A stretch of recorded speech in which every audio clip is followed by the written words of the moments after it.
Summoning Republican senators to the White House, telling them not to leave town till a health care deal is done. Another reversal with millions of families caught in the middle. Caught on camera what a police officer was seen doing on his own body cam that has a big city department facing tough questions about trust. Deadly distractions, a new crackdown on what's being called driving under the influence of electronics.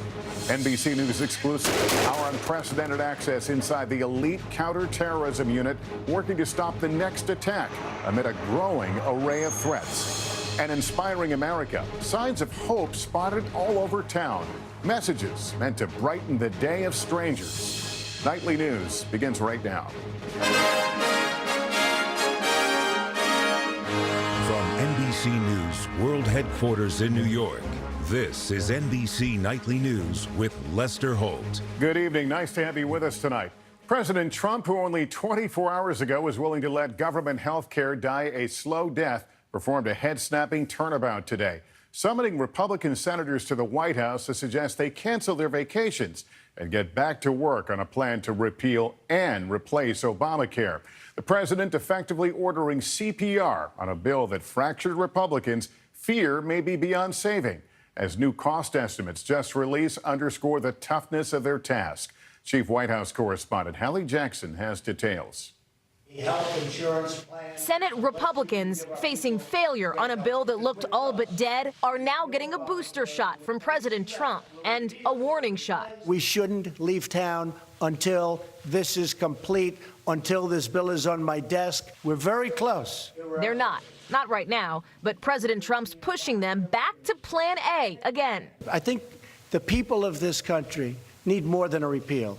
They need a repeal and a replace. Over lunch in the East Room, he hoped to sway skeptical senators like Dean Heller next to him, the most vulnerable Republican up for re-election, with a jab couched as a joke. Look, he wants to remain a senator, doesn't he? Okay. President Trump deploying his bully pulpit and holding on to hope healthcare reform will happen with his comments today and about face. Monday's message, repeal and replace. We will end up replacing it.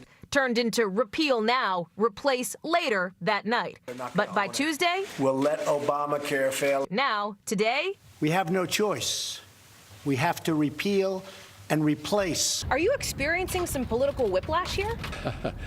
Well, it's pretty obvious we've had difficulty in getting 50 votes to proceed. But what I want to disabuse any of you of is the notion that we will not have that vote next week. Senate leadership leaving the door open to either repeal only or to repeal and replace in that vote next week, despite concern neither option will get enough support to pass unless at least some senators change their minds. Nobody said it was going to be easy. Obviously it isn't, and we're still working hard at it. And tonight, new estimates show if senators only repeal Obamacare with no replacement, 32 million fewer people could have coverage over the next decade, with premiums projected to double. Bleak numbers that won't make this any more politically palatable for hesitant Republicans. Lester? All right, Hallie, thanks. Let's drill down a bit here now. As those new numbers reverberate this evening, 10 million Americans who receive their coverage through Obamacare are essentially in limbo. If Congress isn't going to replace or even repeal Obamacare, what happens next and what could be done to improve it? NBC's Tom Costello has that report. In West Virginia, Ron and Marie Logan both have pre-existing conditions and rely on the Affordable Care Act. But in 4 years, their premiums have skyrocketed from $1,000 to $1,800 a month, plus a $14,500 deductible. That means that before the insurance pays anything, we are out of pocket for almost $30,000. It's a familiar story. This year, Obamacare premiums rose 20% on average. However, the vast majority of customers received subsidies to offset the increase. Obamacare isn't failing, it's failed. Not exactly. The independent Kaiser Family Foundation reports in 2017, insurers are regaining profitability, and there is no sign of market collapse. It seems to be working pretty well in most places, but everywhere insurers are worried that they may not be reimbursed for billions of dollars that they are owed. Today, the Trump administration announced the subsidies for low-income Americans will be paid in July, but beyond that's in question. The uncertainty has led some insurers to pull out, leaving a third of the marketplaces with only a single insurer. But rather than killing Obamacare, most polls show Americans want a bipartisan fix, shoring up the subsidies, but then working with providers and insurers to cut medical costs. Upstart Oscar Insurance is betting the Affordable Care Act will survive. It's expanding coverage from 3 states to 6 and partnering with the Cleveland Clinic in Ohio to keep people out of the hospital. We think we have a model now, an insurance company that's built around the needs of the individual that works. The question tonight, will Washington compromise to find a fix? Tom Costello, NBC News, Washington. There is late word tonight that the president's son-in-law, Jared Kushner, will be interviewed by staff members of the Senate Intelligence Committee next Monday in a closed session. The president's son, Donald Jr., and former campaign manager Paul Manafort have been invited to testify next week before the Senate.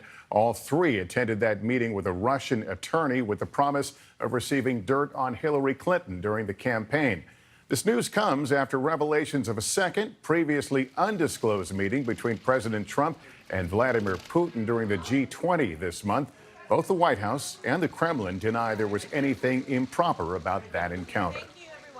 Now to a big city police department that has seen its share of controversy under scrutiny again. It's happening in Baltimore. A police officer under investigation for what he was seen doing on his own body camera. NBC's Stephanie Gosk has that story. Check here. The body cam video shot in January shows a Baltimore police officer searching a garbage-strewn backyard. He finds a bag of drugs tucked into a soup can. But the video doesn't actually begin there. It starts 30 seconds earlier. Officer Richard Pinero in the same spot planting the evidence, according to the public defender's office. Today, the police announced the officer has been suspended. I know we have to immediately launch an investigation. All boots on the ground. The department released more body cam footage from that day for context, as well as the discovery of a different bag of drugs on that same property. But even though police are investigating, the charges against the alleged dealer in this case were dropped last April. And the public defender says the same officer stayed on the job and testified in a separate case. That officer still has what we think is 53 cases open. The state's attorney's office says it immediately reported the incident to Internal Affairs. The Baltimore Police Department has one of the largest body cam programs in the country. What we expect out of these cameras is improved public confidence. The program began in 2016, following violent protests over Freddie Gray's death a year earlier. The 25-year-old died days after being arrested and transported in a police van. Today, the police commissioner facing new questions about trust. Perception is reality. So if our community thinks that there are police officers who are planting evidence during the course of their duty, that's certainly something that will keep me up at night. The same cameras that are supposed to improve confidence tonight appear to be shaking it. Stephanie Gosk, NBC News. Tonight, anticipation is mounting in Nevada ahead of what could be one of the most watched parole hearings ever. O.J. Simpson behind bars for nearly a decade. Tomorrow, he'll learn if he'll finally be set free. NBC's Joe Fryer is there. The spotlights are now firmly fixed on a prison in rural windswept Nevada and a nondescript parole board office 130 miles away. 2 places that tomorrow will be linked by video conference for what some are calling the parole hearing of the century. The prison, Lovelock Correctional Center, is where O.J. Simpson has been locked up for 9 years, mopping gym floors and coaching softball teams, hoping for parole. Even the prosecutor who put Simpson behind bars thinks he'll get out. He has spent 9 years in prison on a robbery charge, which is a pretty significant stay in the Nevada State Prison. This was his first conviction, and so it's likely that they will parole him. Simpson is serving time for an armed confrontation with 2 sports memorabilia dealers. For the 4 parole commissioners at the hearing, one of the most important factors will be a risk assessment. It's a scorecard that looks at things like age at first arrest, employment history prior to arrest, history of drug and alcohol abuse, and disciplinary conduct over the past year. At his last hearing in 2013, Simpson was deemed low risk and granted parole on some charges. I'm sure the powers here know that I advise a lot of guys, and I've like to feel that I've kept a lot of trouble from happening since I've been here. The parole board is not supposed to consider Simpson's criminal trial in 1995 when he was acquitted of murdering his ex-wife Nicole Brown and her friend Ron Goldman. For months, the Goldmans say they've been anxious about the possibility of Simpson's release. I remember what it was like before he was incarcerated, where my nerves were at high alert because I never knew where he was going to pop up. Typically, after a parole hearing here, the decision takes about 3 weeks. But for Simpson's case, because interest is so high, commissioners plan to vote tomorrow so they can quickly return to business as usual. Lester? All right, Joe Fryer tonight. Joe, thank you. There is a critical situation unfolding in the West tonight, a fire emergency destroying homes and forcing thousands to evacuate near Yosemite National Park. Crews from around the state have arrived to beat back the flames up to 50 feet high. The so-called Dentwire fire has cut power to communities on the way to Yosemite, which remains open as smoke shrouds the iconic view of Half Dome. Since 9/11, it's become an adage among counterterrorism professionals. We have to be lucky every day, they say. The terrorists only have to be lucky once. And we've certainly seen it this summer amid a rash of terror incidents from Flint, Michigan to London and Manchester. Low-tech but high-profile attacks. But one American city has taken the boldest step yet to try and tilt the odds away from the terrorists. And we were offered an inside look. In America's largest city, the faces of policing in a new age of terror. Whereas 16 years ago it was planes into buildings, today's tactics more simple, still terrifying.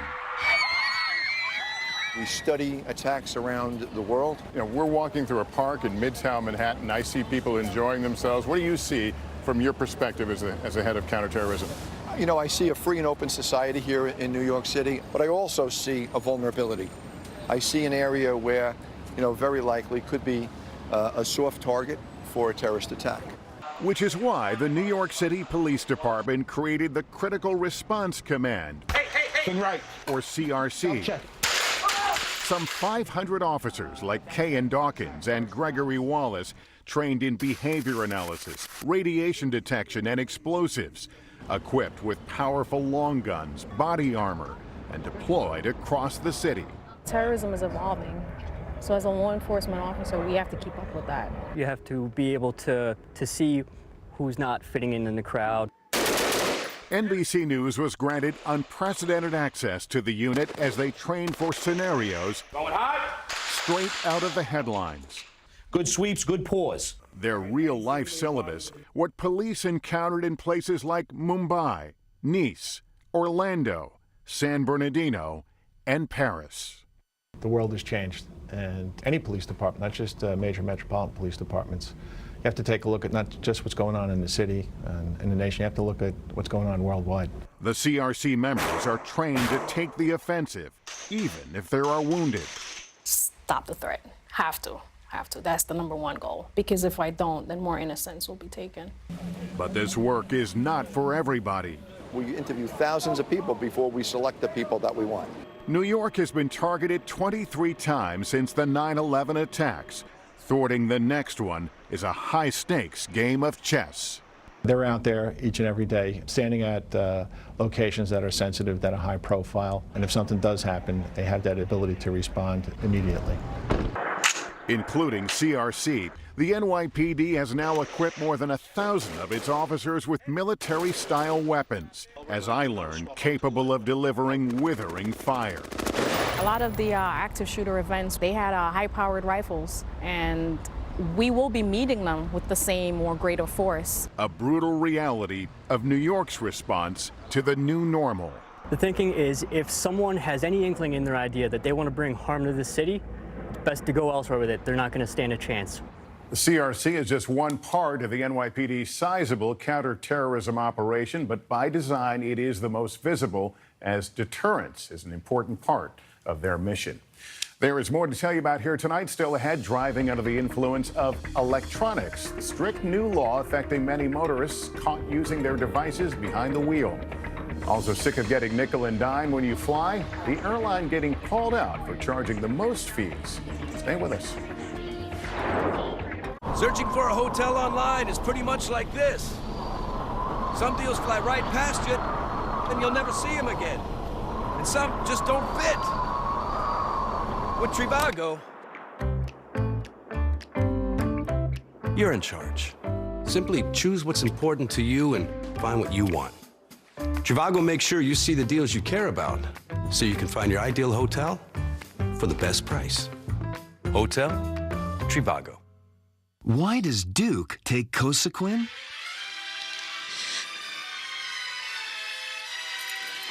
So he can get up and down the stairs. Keep him moving with Cosequin Joint Health Supplements. When you schedule with Safe by Autoglass, you get a text when we're on our way. You can see exactly when we'll arrive. I'm Michael with Safe Flight. Thanks for coming. It's right over here. Giving you a few more minutes for what matters most. Take care. Safe Flight Repair, Safe Flight Replace. 3, 2, 1. When this bell rings, it starts a chain reaction that's heard throughout the connected business world. AT&T Network Security helps protect business from the largest financial markets to the smallest transactions by sensing cyber attacks in near real time and automatically deploying countermeasures, keeping the world of business connected and protected. That's the power of AND.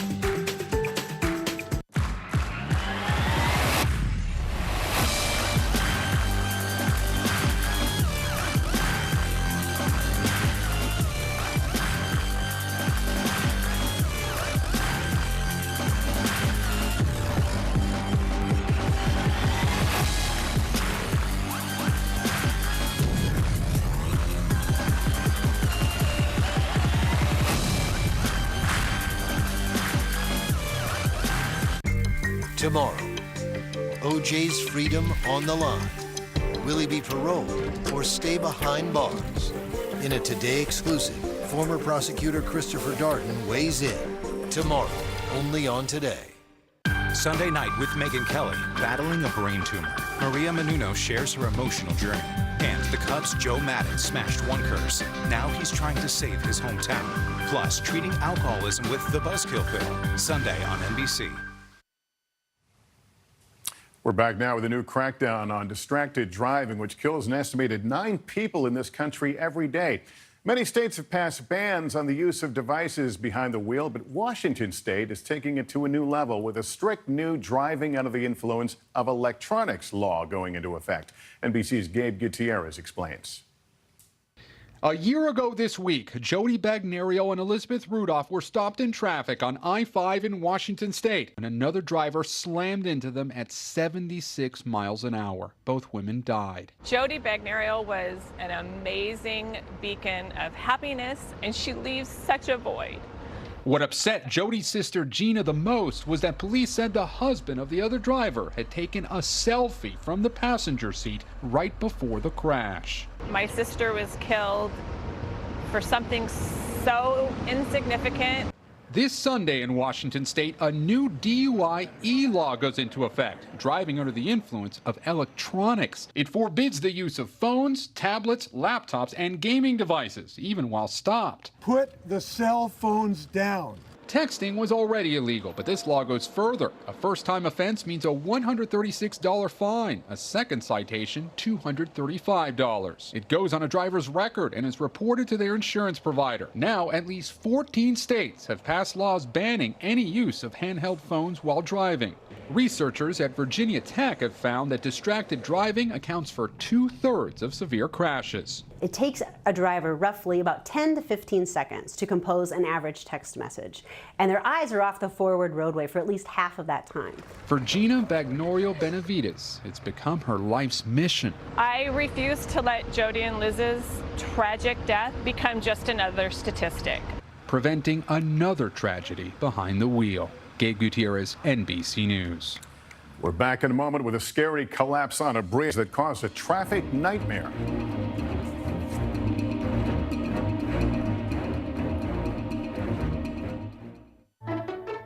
One laugh, and hello, sensitive bladder. Ring a bell? Then you have to try Always Discreet. I didn't think protection this thin could work. But the super absorbent core turns liquid to gel for incredible protection. So it's out of sight and out of mind. Always Discreet for bladder leaks. I've discovered incredible bladder leak underwear that hugs every curve. Can't tell I'm wearing it, can you? Always Discreet